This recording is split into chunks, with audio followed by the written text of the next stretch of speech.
1. They stood together at the parapet, their arms about each other's waists, her head against his cheek. Behind, the broad-leaved shrubbery gossiped softly with the wind, and from the lower main terrace came music and laughing voices.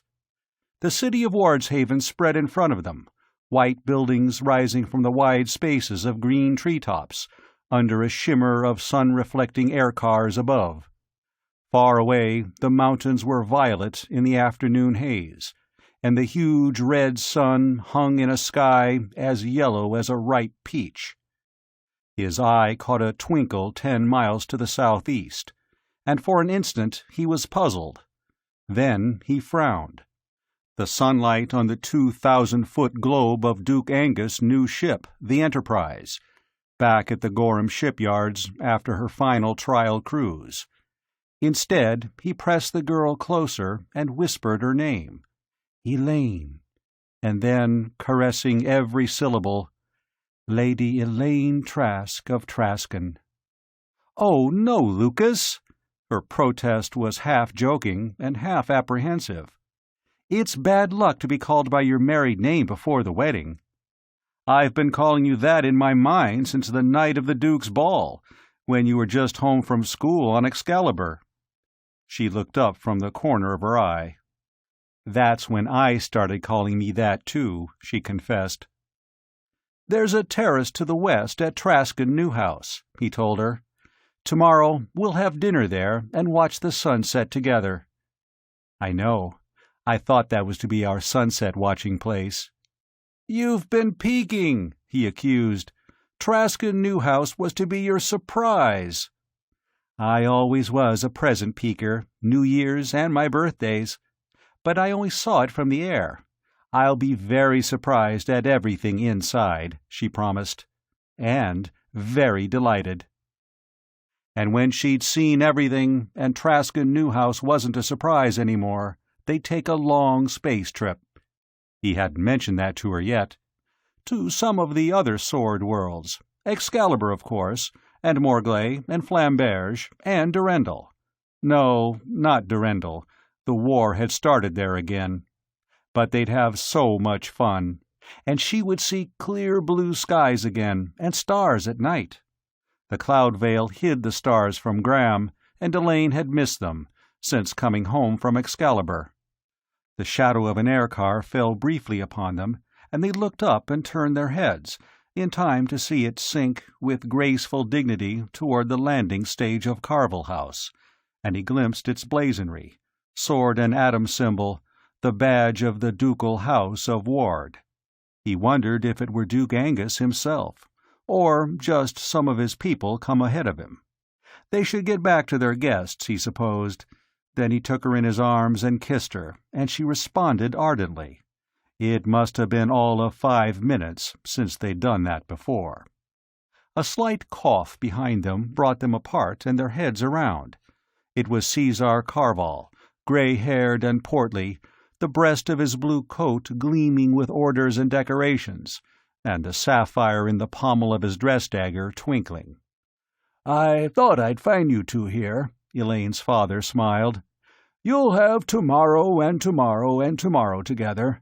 But need I remind you that today we have guests, and more coming every minute." "Who came in the ward car?" Elaine asked. "Rovard Grauphus, and Otto Harkonnen. You never met him, did you, Lucas?" "No, not by introduction. I'd like to, before he spaces out." He had nothing against Harkonnen personally, only against what he represented. "Is the Duke coming?" "Oh, surely. Lionel of Newhaven and the Lord of Northport are coming with him. They're at the palace now." Carval hesitated. "His nephew's back in town." Elaine was distressed. She started to say, "Oh, dear, I hope he doesn't—" "Has Dunnan been bothering Elaine again?" "Nothing to take notice of. He was here, yesterday, demanding to speak with her.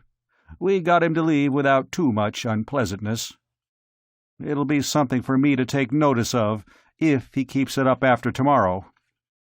For his seconds, and Andre Dunnan's that was. He hoped it wouldn't come to that. He didn't want to have to shoot a kinsman to the House of Ward, and a crazy man to boot. "I'm terribly sorry for him," Elaine was saying. "Father, you should have let me talk to him. I might have made him understand." Cesar Carval was shocked. "Child, you couldn't have subjected yourself to that. The man is insane." Then he saw her bare shoulders and was even more shocked. "Elaine, your shawl!" Her hands went up and couldn't find it. She looked about in confused embarrassment. Amused, Lucas picked it up from the shrub onto which she had tossed it and draped it over her shoulders, his hands lingering briefly. Then he gestured to the older man to precede him, and they entered the arbored walk. At the other end, in an open circle, a fountain played. White marble girls and boys bathing in the jade-green basin. Another piece of loot from one of the old Federation planets. That was something he'd try to avoid in furnishing Traskon Newhouse. There'd be a lot of that coming to Graham after Otto Harkonnen took the Enterprise to space. "I'll have to come back sometime and visit them," Elaine whispered to him. "They'll miss me." "You'll find a lot of new friends at your new home," he whispered back. "You wait till tomorrow." "I'm going to put a word in the Duke's ear about that fellow," Cesar Carval, still thinking of Dunnan, was saying. "If he speaks to him, maybe it'll do some good." "I doubt it.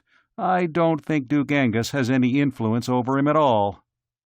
Dunnan's mother had been the Duke's younger sister. From his father, he had inherited what had originally been a prosperous barony.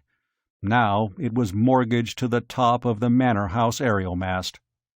The Duke had once assumed Dunnan's debts, and refused to do so again. Dunnan had gone to space a few times, as a junior officer on trade and raid voyages into the old Federation. He was supposed to be a fair astrogator. He had expected his uncle to give him command of the Enterprise, which had been ridiculous. Disappointed in that, he had recruited a mercenary company and was seeking military employment. It was suspected that he was in correspondence with his uncle's worst enemy, Duke Omfrey of Glaspeth. And he was obsessively in love with Elaine Carval, a passion which seemed to nourish itself on its own hopelessness. Maybe it would be a good idea to take that space trip right away. There ought to be a ship leaving Biglersport for one of the other sword worlds before long. They paused at the head of the escalators. The garden below was thronged with guests, the bright shawls of the ladies and the coats of the men making shifting color patterns among the flower beds and on the lawns and under the trees. Serving robots, flame yellow and black in the Carval colors, floated about playing soft music and offering refreshments. There was a continuous spiral of changing costume color around the circular robo-table. Voices babbled happily like a mountain river. As they stood looking down, another aircar circled low. Green and gold, lettered Pan-Planet News Service. Cesar Carval swore in irritation. "Didn't there used to be something they called privacy?" he asked. "It's a big story, Cesar." It was. More than the marriage of two people who happened to be in love with each other. It was the marriage of the farming and ranching barony of Traskon and the Carval steel mills. More, it was public announcement that the wealth and fighting men of both baronies were now aligned behind Duke Angus of Wardshaven. So it was a general holiday. Every industry had closed down at noon today, and would be closed until morning after next, and there would be dancing in every park and feasting in every tavern. To sword-worlders, any excuse for a holiday was better than none. "They're our people, Cesar. They have a right to have a good time with us. I know everybody at Traskon is watching this by screen." He raised his hand and waved to the newscar, and when it swung its pickup around, he waved again. Then they went down the long escalator. Lady Lavina Carval was the center of a cluster of matrons and dowagers, around which tomorrow's bridesmaids fluttered like many-colored butterflies. She took possession of her daughter and dragged her into the feminine circle. He saw Rovard Grofus, small and saturnine, Duke Angus' henchman, and Bert Sandrason, Lady Lavina's brother. They spoke, and then an upper servant, his tabard blazoned with the yellow flame and black hammer of Carvel Mills, approached his master with some tale of domestic crisis, and the two went away together. "You haven't met Captain Harkonnen, Lucas," Rovard Grofus said. "I wish you'd come over and say hello and have a drink with him. I know your attitude, but he's a good sort. Personally, I wish we had a few like him around here." That was his main objection. There were fewer and fewer men of that sort on any of the Sword Worlds. 2. A dozen men clustered around the bartending robot, his cousin and family lawyer, Nikolay Trask, Lothar Fail the banker, Alex Gorham the shipbuilder and his son Basil, Baron Rathmore, more of the Wardshaven nobles whom he knew only distantly, and Otto Harkonnen. Harkonnen was a Space Viking. That would have set him apart even if he hadn't topped the tallest of them by a head. He wore a short black jacket, heavily gold-braided, and black trousers inside ankle boots. The dagger on his belt was no mere dress ornament. His tousled red-brown hair was long enough to furnish extra padding in a combat helmet, and his beard was cut square at the bottom. He had been fighting on Durendal, for one of the branches of the royal house, contesting fratricidally for the throne. The wrong one. He had lost his ship and most of his men, and almost his own life. He had been a penniless refugee on Flamberge, owning only the clothes he stood in and his personal weapons, and the loyalty of half a dozen adventurers as penniless as himself, when Duke Angus had invited him to Graham to command the Enterprise. "A pleasure, Lord Trask. I've met your lovely bride-to-be, and now that I meet you, let me congratulate both." Then, as they were having a drink together, he put his foot in it by asking, "You're not an investor in the Tanith adventure, are you?" He said he wasn't, and would have let it go at that. Young Basil Gorham had to get his foot in, too. "Lord Trask does not approve of the Tanith adventure," he said scornfully. "He thinks we should stay home and produce wealth, instead of exporting robbery and murder to the old Federation for it." The smile remained on Otto Harkonnen's face, only the friendliness was gone. He unobtrusively shifted his drink to his left hand. "Well, our operations are definable as robbery and murder," he agreed. "Space Vikings are professional robbers and murderers. And you object? Perhaps you find me personally objectionable. I wouldn't have shaken your hand or had a drink with you if I did. I don't care how many planets you raid, or cities you sack, or how many innocents, if that's what they are, you massacre in the old Federation. You couldn't possibly do anything worse than those people have been doing to one another for the past 10 centuries. What I object to is the way you're raiding the Sword Worlds." "You're crazy," Basil Gorham exploded. "Young man," Harkonnen reproved, "the conversation was between Lord Trask and myself, and when somebody makes a statement you don't understand, don't tell him he's crazy. Ask him what he means." "What do you mean, Lord Trask?" "You should know. You've just rated Graham for 800 of our best men.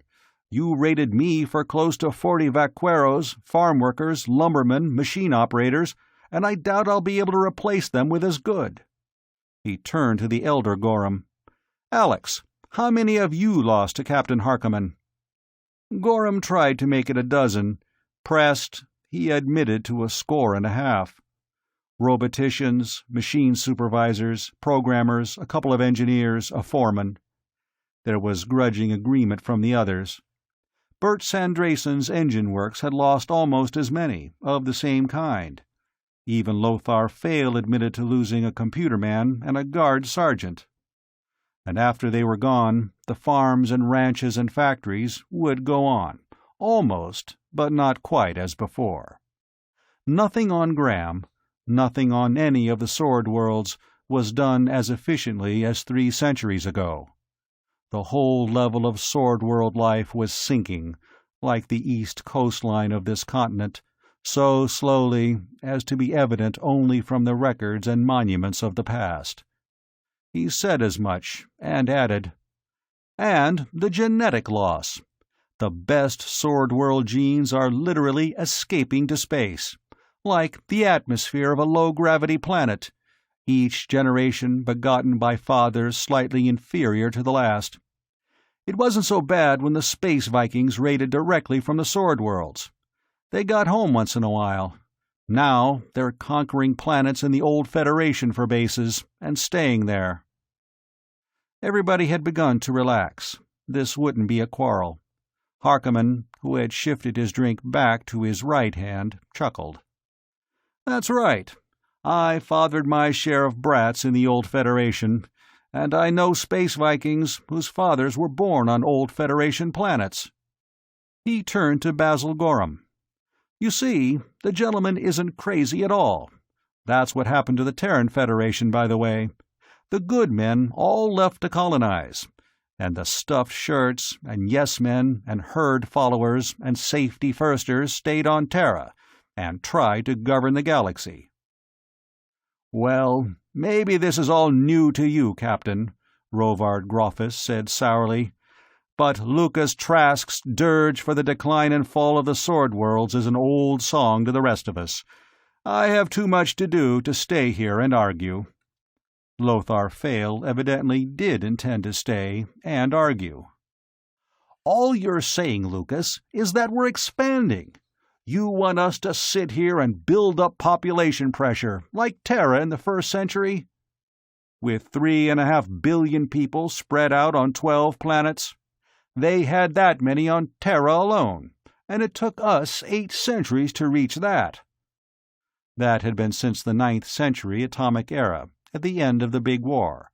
10,000 men and women on Abigor, refusing to surrender, had taken the remnant of the System States Alliance Navy to space, seeking a world the Federation had never heard of and wouldn't find for a long time. That had been the world they had called Excalibur. From it, their grandchildren had colonized Joyeuse, and Durendal, and Flamberge.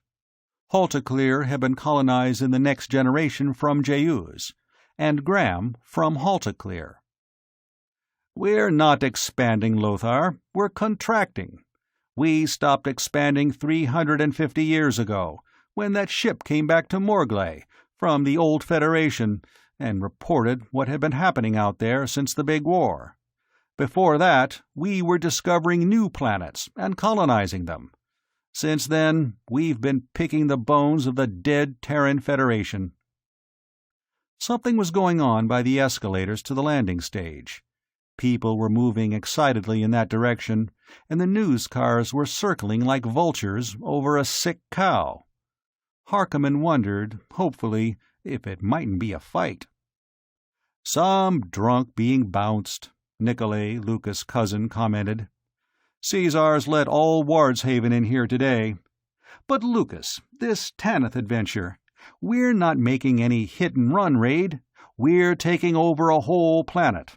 It'll be another Sword World in 40 or 50 years. "Inside another century, we'll conquer the whole Federation," Baron Rathmore declared. He was a politician and never let exaggeration worry him. "What I don't understand," Harkonnen said, "is why you support Duke Angus, Lord Trask, if you think the Tanith adventure is doing Gram so much harm." "If Angus didn't do it, somebody else would. But Angus is going to make himself king of Gram, and I don't think anybody else could do that. This planet needs a single sovereignty. I don't know how much you've seen of it outside this duchy, but don't take Wardshaven as typical. Some of these duchies, like Galaspeth or Didriksburg, are literal snake pits. All the major barons are at each other's throats, and they can't even keep their own knights and petty barons in order. Why, there's a miserable little war down in South Main Continent that's been going on for over 2 centuries. "That's probably where Dunnan's going to take that army of his," a robot manufacturing baron said. "I hope it gets wiped out, and Dunnan with it." "You don't have to go to South Main, just go to Glaspeth," somebody else said. "Well, if we don't get a planetary monarchy to keep order, this planet will decivilize like anything in the old Federation."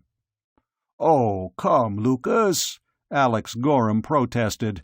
"That's pulling it out too far." "Yes, for one thing, we don't have the neo-barbarians," somebody said. "And if they ever came out here, we blow them to MC square in nothing flat. Might be a good thing if they did, too. It would stop us squabbling among ourselves." Harkonnen looked at him in surprise. "Just who do you think the neo-barbarians are, anyhow?" he asked. "Some race of invading nomads, Attila's Huns in spaceships?" "Well, isn't that who they are?" Gorham asked. "Niflheim, no. There aren't 12.5 planets in the old Federation that still have hyperdrive, and they're all civilized. That's if civilized is what Gilgamesh is," he added. "These are home-made barbarians, workers and peasants who revolted to seize and divide the wealth, and then found they'd smashed the means of production and killed off all the technical brains. Survivors on planets hit during the interstellar wars, from the 11th to the 13th centuries, who lost the machinery of civilization. Followers of political leaders on local dictatorship planets. Companies of mercenaries thrown out of employment and living by pillage. Religious fanatics following self-anointed prophets." "You think we don't have plenty of neo-barbarian material here on Gram?" Trask demanded. "If you do, take a look around." "Glaspeth," somebody said. "That collection of overripe gallows fruit Andre Dunnan's recruited," Rathmore mentioned. Alex Gorham was grumbling that his shipyard was full of them, agitators stirring up trouble, trying to organize a strike to get rid of the robots. "Yes," Harkonnen pounced on that last. "I know of at least 40 instances, on 12.5 planets in the last 8 centuries, of anti-technological movements.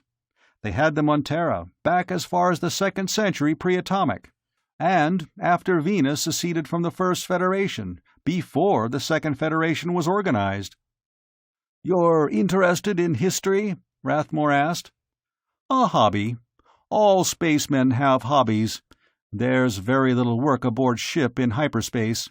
Boredom is the worst enemy. My guns and missiles officer, Van Larch, is a painter. Most of his work was lost with the Coruscandi on Durandal, but he kept us from starving a few times on Flamberge by painting pictures and selling them. My hyperspatial astrogator, Gwat Kirby, composes music. He tries to express the mathematics of hyperspatial theory in musical terms. I don't care much for it myself," he admitted. "I study history. You know, it's odd. Practically everything that's happened on any of the inhabited planets happened on Terra before the first spaceship." The garden immediately around them was quiet now. Everybody was over by the landing stage escalators.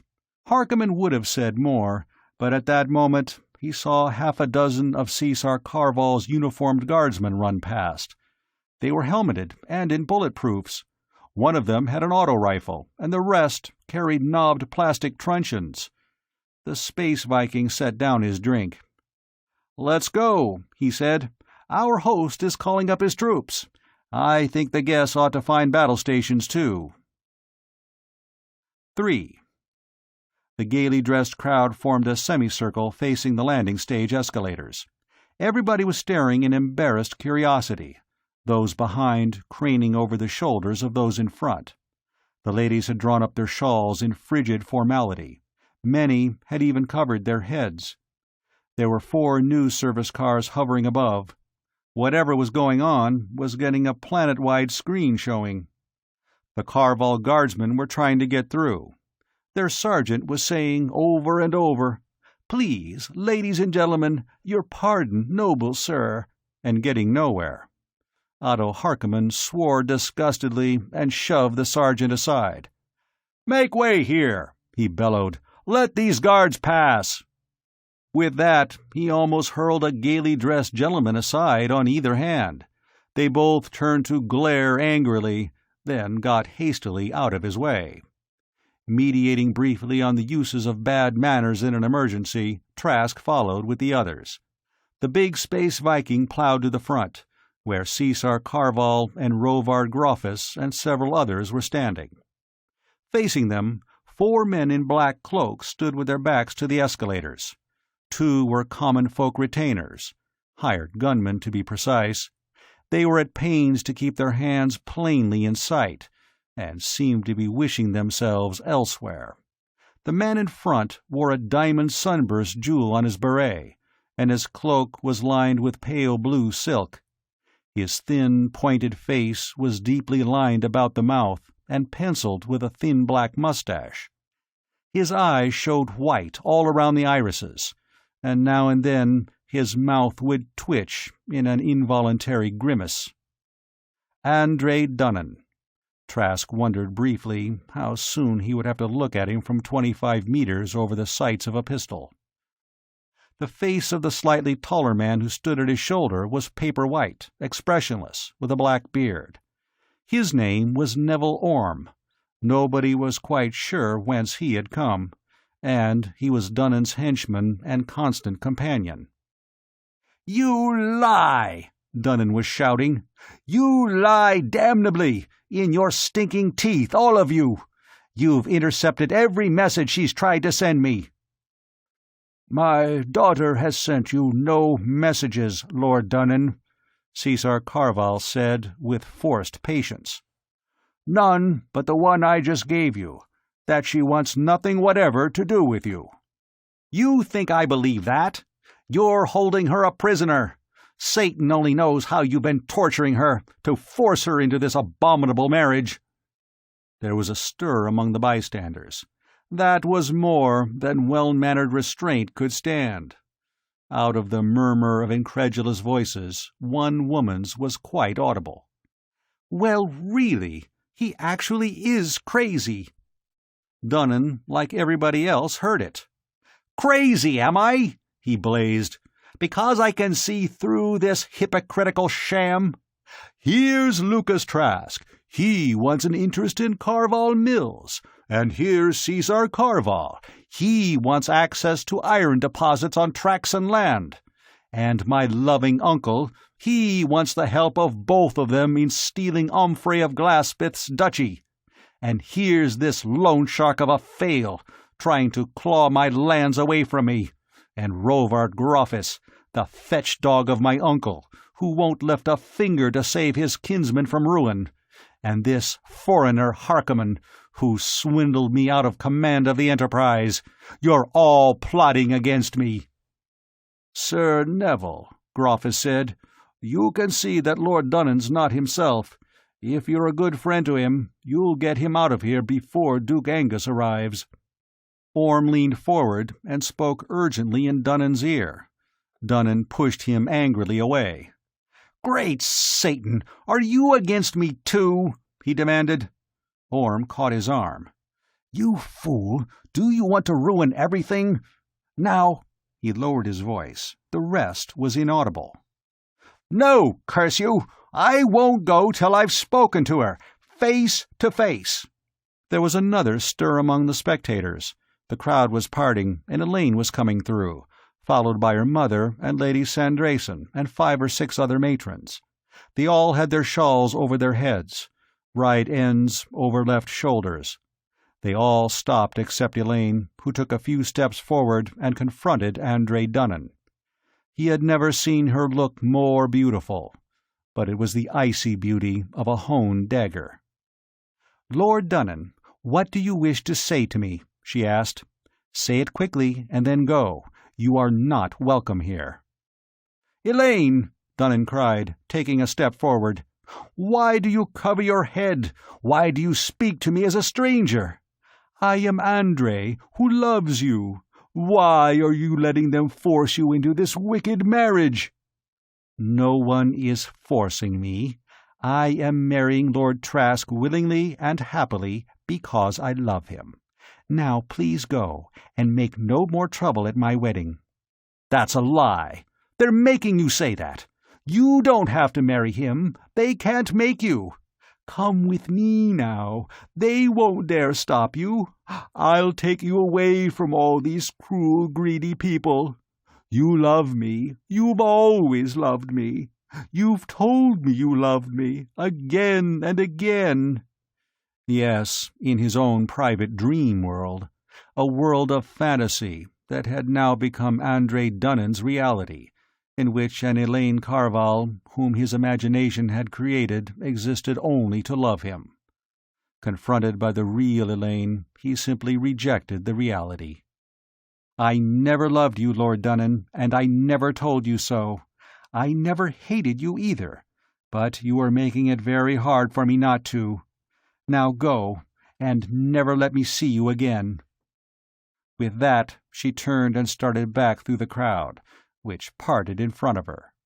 Her mother and her aunt and the other ladies followed. "You lied to me!" Dunnan shrieked after her. "You lied all the time!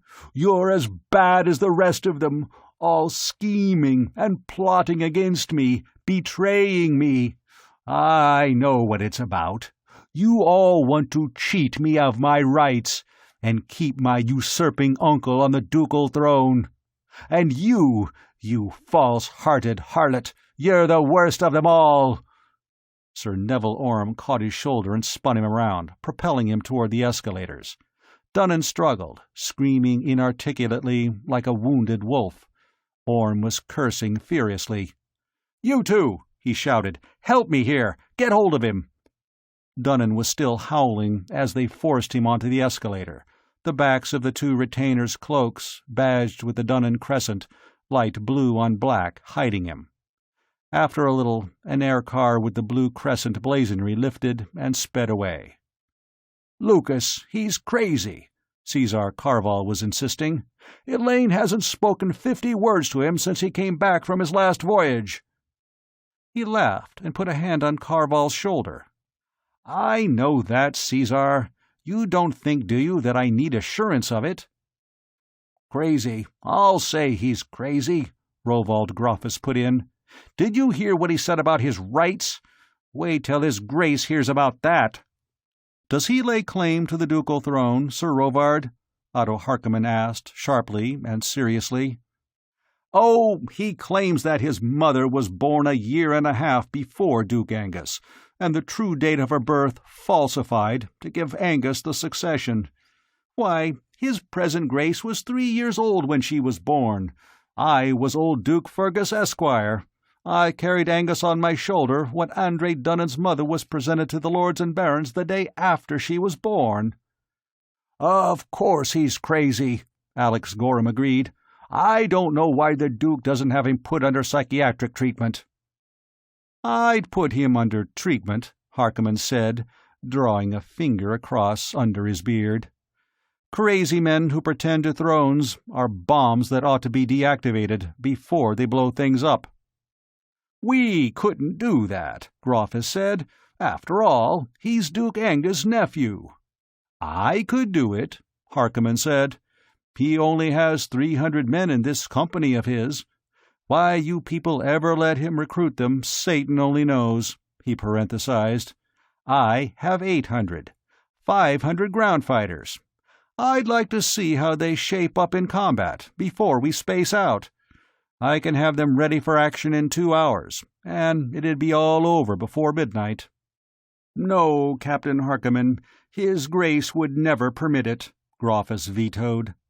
"You have no idea of the political harm that would do among the independent lords on whom we're counting for support. You weren't here on Graham when Duke Richard of Didriksburg had his sister Sansia's second husband poisoned." End of Chapter 3. 4. They halted under the colonnade. Beyond, the lower main terrace was crowded, and a medley of old love songs was wafting from the sound outlets for the 6th or 8th time around. He looked at his watch. It was 90 seconds later than the last time he had done so. Give it 15 more minutes to get started, and another 15 to get away after the marriage toasts and the felicitations.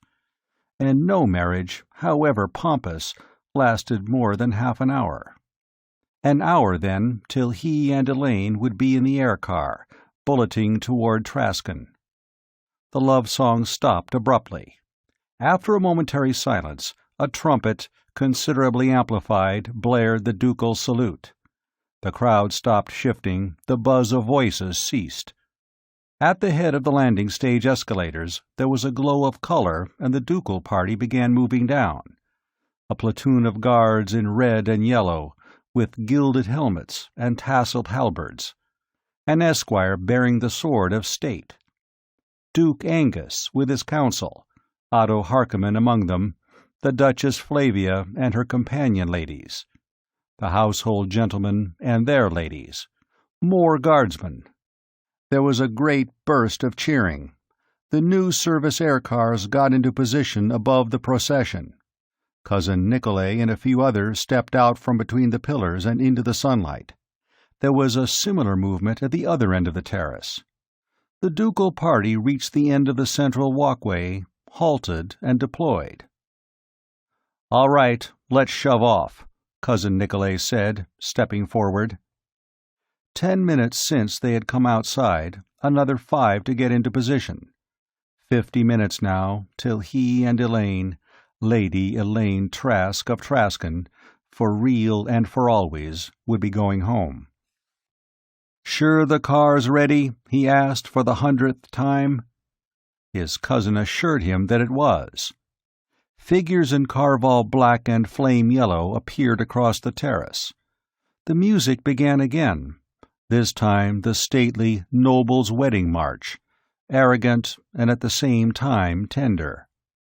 Cesar Carval's gentleman secretary and the Carval lawyer, executives of the steel mills, the Carval guard captain, Cesar himself, with Elaine on his arm.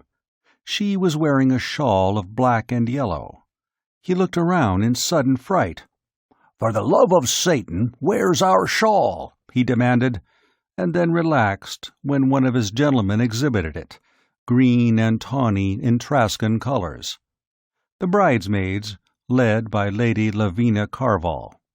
Finally they halted, 10 yards apart, in front of the Duke. "Who approaches us?" Duke Angus asked of his guard captain. He had a thin, pointed face, almost femininely sensitive, and a small pointed beard. He was bare-headed, except for the narrow gold circlet which he spent most of his waking time scheming to convert into a royal crown. The guard captain repeated the question.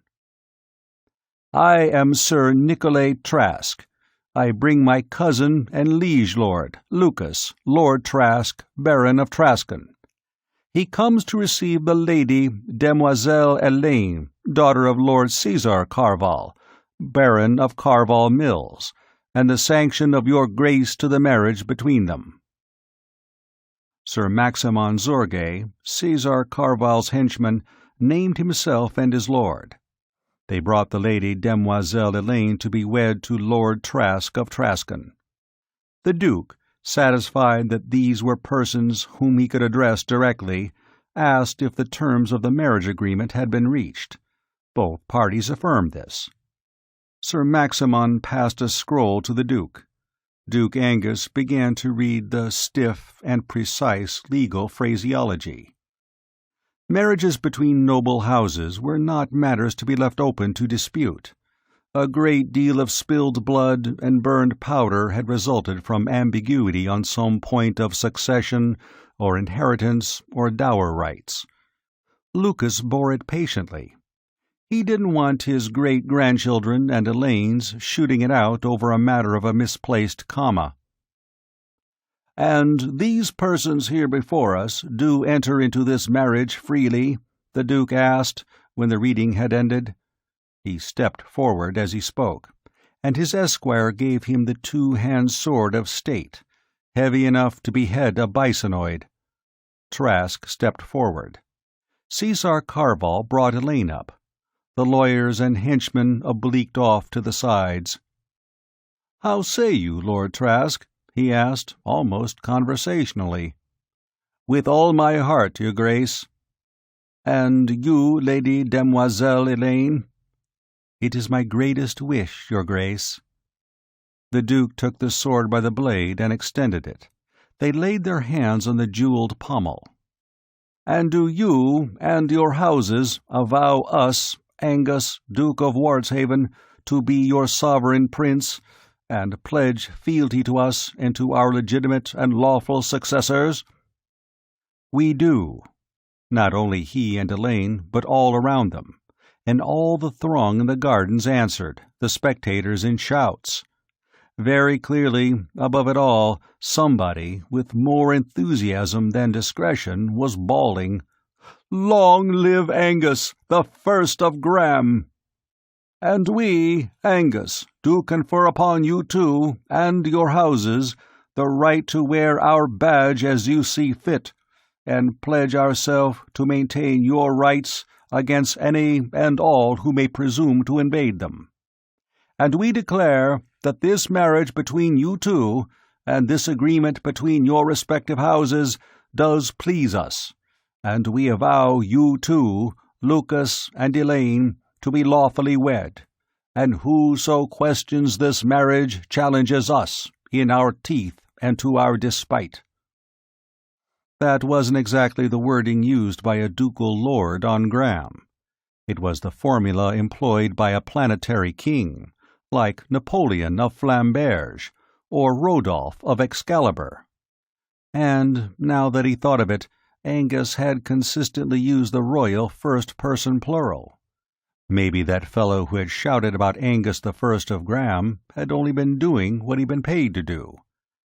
This was being telecast, and Omfrey of Glaspeth and Richard of Didriksburg would both be listening. As of now, they'd start hiring mercenaries. Maybe that would get rid of Dunnan for him. The Duke gave the two-hand sword back to his esquire. The young knight who was carrying the green and tawny shawl handed it to him, and Elaine dropped the black and yellow one from her shoulders, the only time a respectable woman ever did that in public, and her mother caught and folded it. He stepped forward and draped the Trask colors over her shoulders, and then took her in his arms. The cheering broke out again, and some of Caesar Carval's guardsmen began firing a pom-pom somewhere. It took a little longer than he expected to finish with the toasts and shake hands with those who crowded around. Finally, the exit march started down the long walkway to the landing stage, and the Duke and his party moved away to the rear to prepare for the wedding feast at which everybody but the bride and groom would celebrate. One of the bridesmaids gave Elaine a huge sheaf of flowers, which she was to toss back from the escalator. She held it in the crook of one arm and clung to his with the other. "Darling, we really made it," she was whispering, as though it were too wonderful to believe. Well, wasn't it? One of the newscars, orange and blue, that was Westland's telecast and teleprint, had floated just ahead of them and was letting down toward the landing stage. For a moment he was angry. That went beyond the outer orbit limits of journalistic propriety, even for Westland's TNT. Then he laughed. Today he was too happy for anger about anything. At the foot of the escalator, Elaine kicked off her gilded slippers. There was another pair in the car. He'd seen to that personally. And they stepped onto the escalator and turned about. The bridesmaids rushed forward and began struggling for the slippers, to the damage and disarray of their gowns. And when they were halfway up, Elaine heaved the bouquet, and it burst apart among them, like a bomb of colored fragrance, and the girls below snatched at the flowers, shrieking deliriously. Elaine stood, blowing kisses to everybody, and he was shaking his clasped hands over his head, until they were at the top. When they turned and stepped off, the orange and blue aircar had let down directly in front of them, blocking their way. Now he was really furious, and started forward with a curse. Then he saw who was in the car. Andre Dunnan, his thin face contorted and the narrow mustache writhing on his upper lip. He had a slit beside the window open and was tilting the barrel of a submachine gun up and out of it. He shouted, and at the same time tripped Elaine and flung her down. He was throwing himself forward to cover her when there was a blasting multiple report. Something sledged him in the chest. His right leg crumpled under him. He fell. He fell and fell and fell, endlessly, through darkness, out of consciousness. 5. He was crucified and crowned with a crown of thorns. Who had they done that to? Somebody long ago, on Terra. His arms were drawn out stiffly and hurt. His feet and legs hurt too, and he couldn't move them. And there was this prickling at his brow. And he was blind. No, his eyes were just closed. He opened them, and there was a white wall in front of him, patterned with a blue snow crystal design. And he realized that it was a ceiling and that he was lying on his back. He couldn't move his head, but by shifting his eyes he saw that he was completely naked and surrounded by a tangle of tubes and wires, which puzzled him briefly. Then he knew that he was not on a bed, but on a robomedic, and the tubes would be for medication and wound drainage and intravenous feeding, and the wires would be to electrodes embedded in his body for diagnosis, and the crown of thorns thing would be more electrodes for an encephalograph. He'd been on one of those robomedics before, when he'd been gored by a bisonoid on the cattle range. That was what it was, but he was still under treatment. But that seemed so long ago. So many things, he must have dreamed them, seemed to have happened. Then he remembered, and struggled futilely to rise. "Elaine," he called. "Elaine, where are you?" There was a stir, and somebody came into his limited view. His cousin, Nikolay Trask. "Nikolay, Andre Dunnan," he said. "What happened to Elaine?" Nikolay winced, as though something he had expected to hurt had hurt worse than he had expected. "Lucas," he swallowed. Elaine is dead." Elaine is dead. That didn't make sense. "She was killed instantly, Lucas. Hit 6 times. I don't think she even felt the first one. She didn't suffer at all." Somebody moaned, and then he realized that it had been himself. "You were hit twice," Nikolay was telling him. "One in the leg, smashed the femur, and one in the chest. That one missed your heart by an inch." "Pity it did." He was beginning to remember clearly now. "I threw her down and tried to cover her.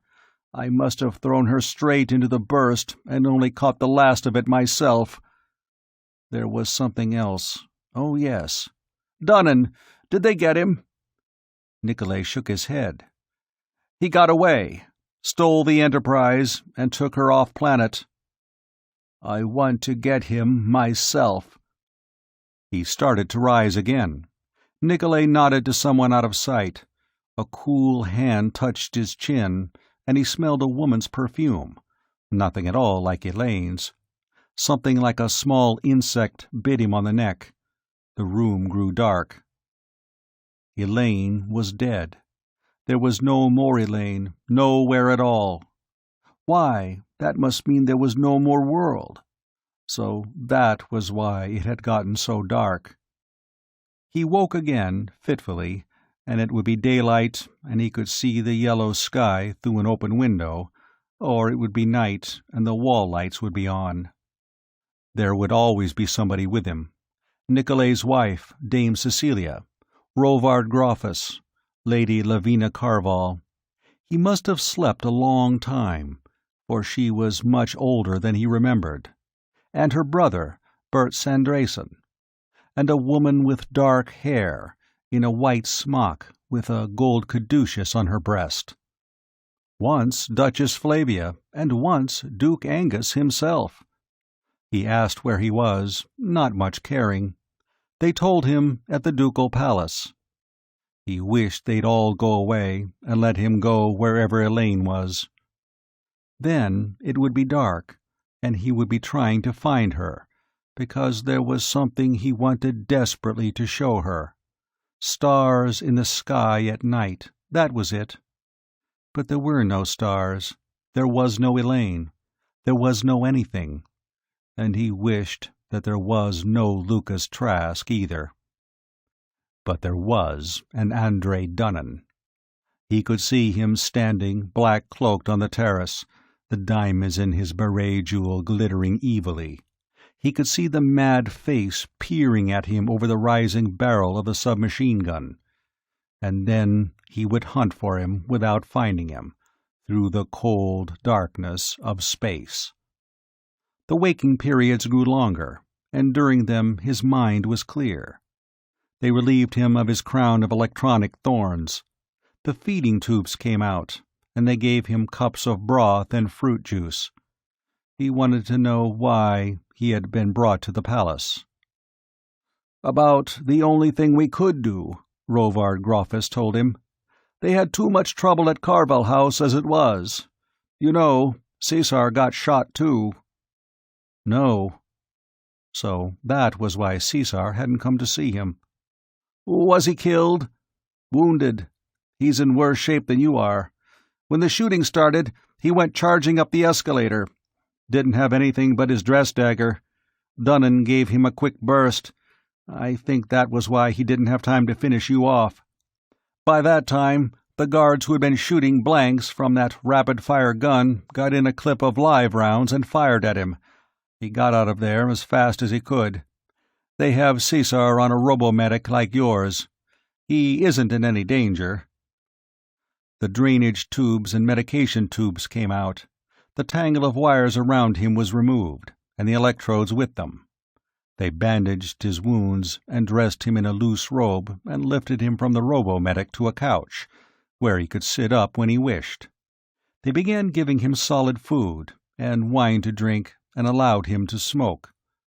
The woman doctor told him he'd had a bad time, as though he didn't know that. He wondered if she expected him to thank her for keeping him alive. "You'll be up and around in a few weeks," his cousin added. "I've seen to it that everything at Traskon Newhouse will be ready for you by then." "I'll never enter that house as long as I live, and I wish that wouldn't be more than the next minute. That was to be Elaine's house. I won't go to it alone." The dreams troubled his sleep less and less as he grew stronger. Visitors came often, bringing amusing little gifts, and he found that he enjoyed their company. He wanted to know what had really happened, and how Dunnan had gotten away. "He pirated the Enterprise," Rovard Groffus told him. "He had that company of mercenaries of his, and he'd bribed some of the people at Gorham shipyards. I thought Alex would kill his chief of security when he found out what had happened. We can't prove anything. We're trying hard enough to, but we're sure Umfrey of Glaspith furnished the money. He's been denying it just a shade too emphatically." "Then the whole thing was planned in advance." "Taking the ship was. He must have been planning that for months, before he started recruiting that company. I think he meant to do it the night before the wedding. Then he tried to persuade the Lady Demoiselle Elaine to elope with him. He seems to have actually thought that was possible. And when she humiliated him, he decided to kill both of you first."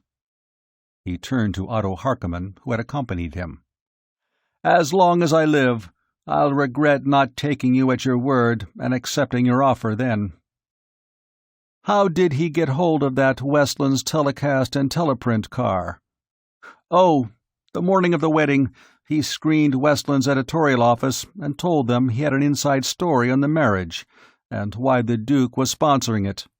made it sound as though there was some scandal, insisted that a reporter come to Dunnan House for a face-to-face interview. They sent a man, and that was the last they saw him alive. Our people found his body at Dunnan House when we were searching the place afterward. We found the car at the shipyard. It had taken a couple of hits from the guns at Carval House, but you know what those press cars are built to stand. He went directly to the shipyard, where his men already had the Enterprise. As soon as he arrived, she lifted out. He stared at the cigarette between his fingers. It was almost short enough to burn him. With an effort, he leaned forward to crush it out. "Rovard, how soon will that second ship be finished?" Groffus laughed bitterly. "Building the Enterprise took everything we had. The Duchy's on the edge of bankruptcy now. We stopped work on the second ship 6 months ago because we didn't have enough money to keep on with her and still get the Enterprise finished. We were expecting the Enterprise to make enough in the old Federation to finish the second one. Then, with 2 ships and a base on Teneth, the money would begin coming in instead of going out. But now—" "It leaves me where I was on Flamberge," Harkonnen added. "Worse. King Napoleon was going to help the Emersons, and I'd have gotten a command in that. It's too late for that now." He picked up his cane and used it to push himself to his feet. The broken leg had mended, but he was still weak. He took a few tottering steps, paused to lean on the cane, and then forced himself to open the window and stood for a moment staring out. Then he turned. "Captain Harkonnen, it might be that you could still get a command here on Graham. That's if you don't mind commanding under me as owner aboard. I'm going hunting for Andre Dunnan." They both looked at him. After a moment, Harkonnen said, "I'd count it an honor, Lord Trask. But where will you get a ship?"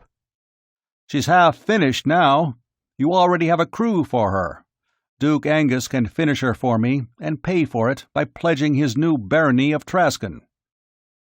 He had known Rovard Groffus all his life. Until this moment, he had never seen Duke Angus' henchmen show surprise. "You mean you'll trade Traskon for that ship?" he demanded. "Finished, equipped, and ready for space, yes." "The Duke will agree to that," Groffus said promptly. "But, Lucas, Traskon is all you own." "If I have a ship, I won't need them. I am turning Space Viking." That brought Harkonnen to his feet with a roar of approval. Groffus looked at him, his mouth slightly open. "Lucas Trask, Space Viking," he said. "Now I've heard everything." Well, why not? He had deplored the effects of Viking raiding on the Sword Worlds because Graham was a Sword World, and Traskon was on Graham, and Traskon was to have been the home where he and Elaine would live and where their children and children's children would be born and live. Now the little point on which all of it had rested was gone. That was another Lucas Trask, Rovard. He's dead now. 6. Groffus excused himself to make a screen call, and then returned to excuse himself again. Evidently, Duke Angus had dropped whatever he was doing as soon as he heard what his henchman had to tell him. Harkonnen was silent until after he was out of the room, then said, "Lord Trask, this is a wonderful thing for me. It's not been pleasant to be a shipless captain living on strangers' bounty. I'd hate, though, to have you think, some time, that I'd advance my own fortunes at the expense of yours." "Don't worry about that. If anybody's being taken advantage of, you are. I need a space captain, and your misfortune is my own good luck." Harkonnen started to pack tobacco into his pipe. "Have you ever been off Graham at all?" he asked. "A few years at the University of Camelot on Excalibur. Otherwise, no." "Well, have you any conception of the sort of thing you're setting yourself to?" The Space Viking snapped his lighter and puffed. You know, of course, how big the old Federation is. You know the figures, that is, but do they mean anything to you? I know they don't to a good many spacemen, even. We talk glibly about 10 to the 100th power, but emotionally we still count 1, 2, 3, many. A ship in hyperspace logs about a light year an hour. You can go from here to Excalibur in 30 hours. But you could send a radio message announcing the birth of a son, and he'd be a father before it was received. The old Federation, where you're going to hunt Dunnan, occupies a space volume of 200 billion cubic light years, and you're hunting for one ship and one man in that. How are you going to do it, Lord Trask? I haven't started thinking about how. All I know is that I have to do it. There are planets in the old Federation where Space Vikings come and go, raid and trade bases, like the one Duke Angus planned to establish on Tanith. At one or another of them, I'll pick up word of Dunnan, sooner or later. We'll hear where he was a year ago, and by the time we get there, he'll be gone for a year and a half to 2 years. We've been raiding the old Federation for over 300 years, Lord Trask.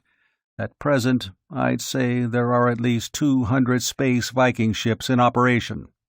Why haven't we raided it bare long ago? Well, that's the answer. Distance and voyage time. You know, Dunnan could die of old age, which is not a usual cause of death among Space Vikings, before you caught up with him.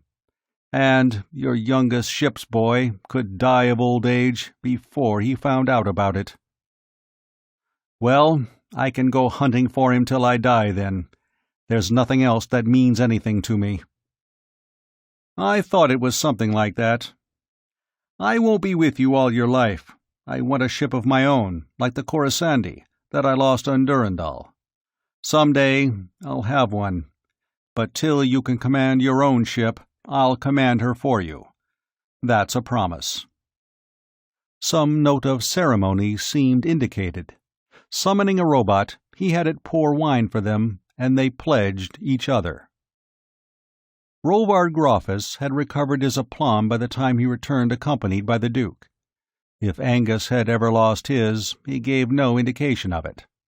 The effect on everybody else was literally seismic. The general accepted view was that Lord Trask's reason had been unhinged by his tragic loss. There might, he conceded, be more than a crumb of truth in that. At first, his cousin Nicolay raged at him for alienating the barony from the family. And then he learned that Duke Angus was appointing him Vicar Baron and giving him Traskin Newhouse for his residence.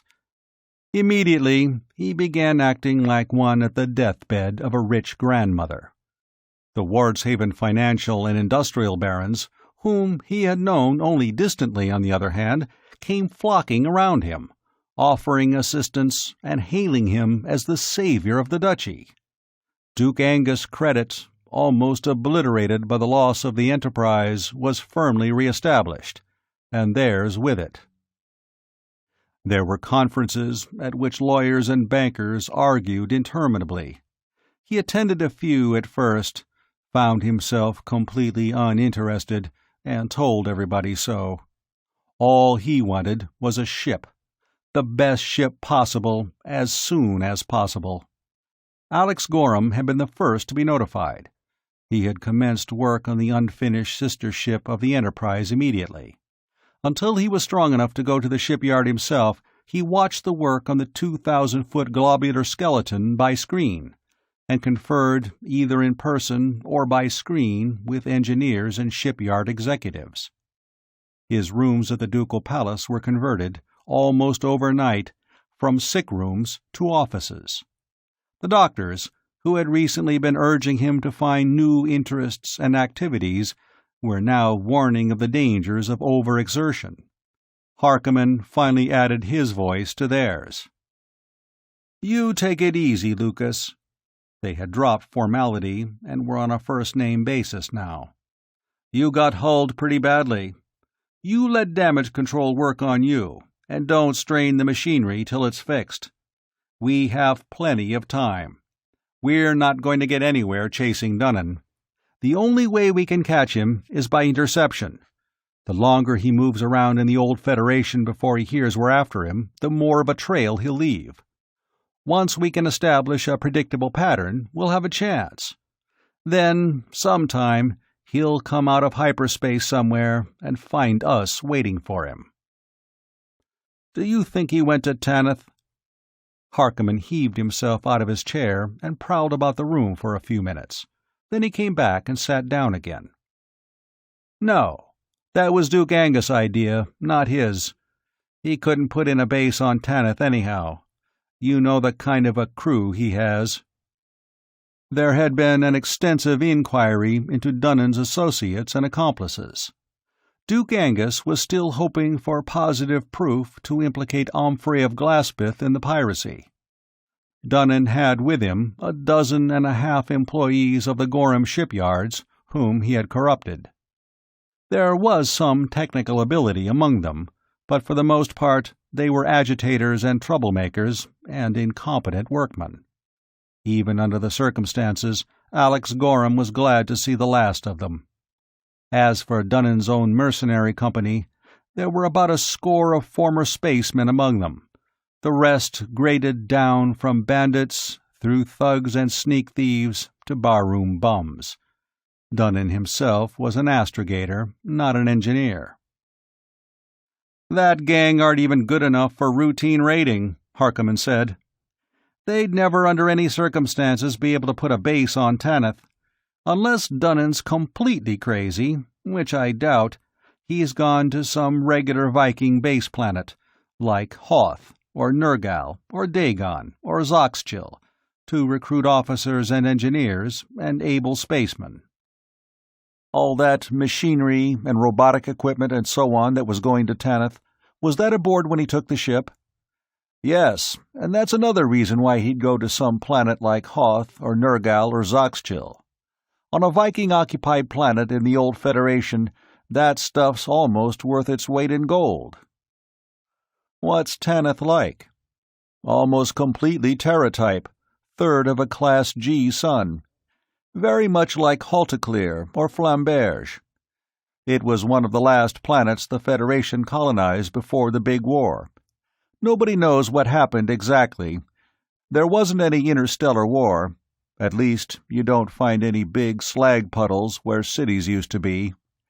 They probably did a lot of fighting among themselves after they got out of the Federation. There's still some traces of combat damage around. Then they started to decivilize, down to the pre-mechanical level, wind and water power and animal power. They have draft animals that look like introduced Terran carabaos, and a few small sailboats and big canoes and bateaux on the rivers. They have gunpowder, which seems to be the last thing any people lose. I was there 5 years ago. I like Tanith for a base. There's one moon, almost solid nickel iron, and fissionable ore deposits. Then, like a fool, I hired out to the Elmersons on Durendal and lost my ship. When I came here, your Duke was thinking about Zipototech. I convinced him that Tanith was a better planet for his purpose." "Dunnan might go there at that. He might think he was scoring one on Duke Angus. After all, he has all that equipment. And nobody to use it. If I were Dunnan, I'd go to Nergal or Zochitl. There are always a couple of thousand Space Vikings on either, spending their loot and taking it easy between raids. He could sign on a full crew on either. I suggest we go to Zochitl first. We might pick up news of him, if nothing else." All right, they'd try Zochitl first. Harkonnen knew the planet, and was friendly with the Haltaclear noble who ruled it. The work went on at the Gorham shipyard. It had taken a year to build the Enterprise, but the steel mills and engine works were over the preparatory work of tooling up, and material and equipment was flowing in a steady stream. Lucas let him persuade him to take more rest, and day by day grew stronger. Soon he was spending most of his time at the shipyard, watching the engines go in. Abbott lift and drive for normal space, Dillingham hyperdrive, power converters, pseudograv, all at the center of the globular ship. Living quarters and workshops went in next, all armored in collapsium-plated steel. Then the ship lifted out to an orbit 1,000 miles off planet, followed by swarms of armored work craft and cargo lighters. The rest of the work was more easily done in space. At the same time, the 4 200-foot pinnaces that would be carried aboard were being finished. Each of them had its own hyperdrive engines and could travel as far and as fast as the ship herself. Otto Harkonnen was beginning to be distressed because the ship still lacked a name. He didn't like having to speak of her as her, or the ship, and there were many things soon to go on that should be name-marked. Elaine, Trask thought at once, and almost at once rejected it. He didn't want her name associated with the things that ship would do in the old Federation. Revenge, Avenger, Retribution, Vendetta. None appealed to him. A news commentator, turgidly eloquent about the nemesis which the criminal Dunnan had invoked against himself, supplied it. Nemesis it was. Now he was studying his new profession of interstellar robbery and murder, against which he had once inveighed. Otto Harkonnen's handful of followers became his teachers. Van Larch, Guns and Missiles, who was also a painter. Gwat Kirby, sour and pessimistic, the hyperspatial astrogator who tried to express his science in music. Charles Renner, the normal space astrogator. Alvin Carford, the exec, who had been with Harkonnen longest of all. And Sir Patrick Morland, a local recruit, formerly guard captain to Count Lionel of New Haven, who commanded the ground fighters and the combat contragravity. They were using the farms and villages of Traskon for drill and practice, and he noticed that while the Nemesis would carry only 500 ground and air fighters, over 1,000 were being trained. He commented to Rovard Grofus. "Yes, don't mention it outside," the Duke's henchman said. "You and Sir Patrick and Captain Harkonnen will pick the 500 best. The Duke will take the rest into his service. Some of these days, Omfrey of Glaspeth will find out what a Space Viking raid is really like." And Duke Angus would take his new subjects of Glaspeth to redeem the pledges on his new barony of Traskon. Some old pre-atomic writer Harkonnen was fond of quoting had said, "Gold will not always get you good soldiers, but good soldiers can get you gold." The Nemesis came back to the Gorham Yards and settled onto her curved landing legs like a monstrous spider. The Enterprise had borne the Ward, Sword and Atom symbol. The Nemesis should bear his own badge. But the bisonoid head, tawny on green, of Traskon was no longer his. He chose a skull impaled on an upright sword, and it was blazoned on the ship when he and Harkonnen took her out for her shakedown cruise. When they landed again at the Gorham Yards, 200 hours later, they learned that a tramp freighter from Morglay had come into Biglersport in their absence with news of Andre Dunnan. Her captain had come towards Haven at Duke Angus' urgent invitation, and was waiting for them at the ducal palace. They sat, a dozen of them, around a table at the Duke's private apartments. The freighter captain, a small, precise man with a graying beard, alternately puffed at a cigarette and sipped from a beaker of brandy. "I spaced out from Morglay 200 hours ago," he was saying. "I'd been there 12 local days, 300 galactic standard hours, and the run from Cortana was 320. This ship, the Enterprise, spaced out from there several days before I did. I'd say she's 1,200 hours out of Windsor or Cortana now." The room was still. The breeze fluttered curtains at the open windows. From the garden below, winged night things twittered. "I never expected it," Harkonnen said. I thought he'd take the ship out to the old Federation at once." He poured wine for himself. "Of course, Dunnan's crazy. A crazy man has an advantage sometimes, like a left-handed knife fighter. He does unexpected things." "That wasn't such a crazy move," Rovard Groffus said. "We have very little direct trade with Cortana. It's only an accident. We heard about this when we did." The freighter captain's beaker was half empty. He filled it to the brim from the decanter. "She was the first Graham ship there for years," he agreed. "That attracted notice, of course. And his having the blazonry changed, from the sword and atom symbol to the blue crescent. And the ill feeling on the part of other captains and planet-side employers about the men he lured away from them." "How many men, and what kind?" The man with the gray beard shrugged. "I was too busy getting a cargo together for Morglay to pay much attention. Almost a full spaceship complement, officers and spacemen of every kind. And a lot of industrial engineers and technicians." "Then he is going to use that equipment that was aboard, and put in a base somewhere," somebody said. "If he left Cortana 1,200 hours ago, he's still in hyperspace," Goat Kirby said. "It's over 2,000 from Cortana to the nearest old Federation planet." "How far to Tanith?" Duke Angus asked. "I'm sure that's where he's gone. He'd expect me to finish the other ship and equip her like the Enterprise and send her out. He'd want to get there first." "I'd thought that Tanith would be the last place he'd go," Harkonnen said. "But this changes the whole outlook. He could have gone to Tanith." "He's crazy, and you're trying to apply sane logic to him," Goat Kirby said. "You're figuring what you'd do, and you aren't crazy. Of course, I've had my doubts at times, but—" "Yes, he's crazy, and Captain Harkonnen's allowing for that," Rovard Groffus said. "Dunnan hates all of us. He hates His Grace here. He hates Lord Lucas and Caesar Carval. Of course, he may think he killed both of them. He hates Captain Harkonnen. So how could he score all of us off at once? By taking Tanith." "You say he was buying supplies and ammunition?" "That's right.